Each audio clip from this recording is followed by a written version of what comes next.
Sudah lama tak bertemu dengan sang ayah yang pergi dinas, seorang putri TNI di Tanjung Muawara menangis histeris akibat tak lagi mengenali orang tuanya tersebut. Balita cantik itu bahkan terekam memanggil sang ayah dengan sebutan Om akibat lama terpisah.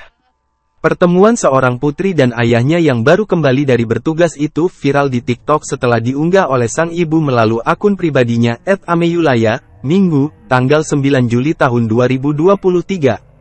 Dalam unggahan tersebut sang ibu memperlihatkan penampilan Mira yang sudah siap menjemput ayahnya.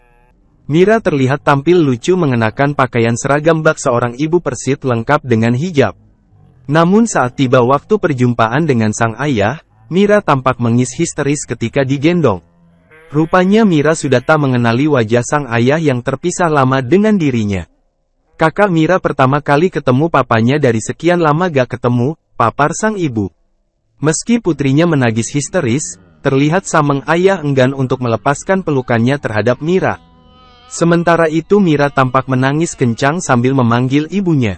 Pun sesudah sampai di rumah, Mira yang tampak mulai berani mendekat masih terlihat memanggil ayahnya dengan sebutan Om.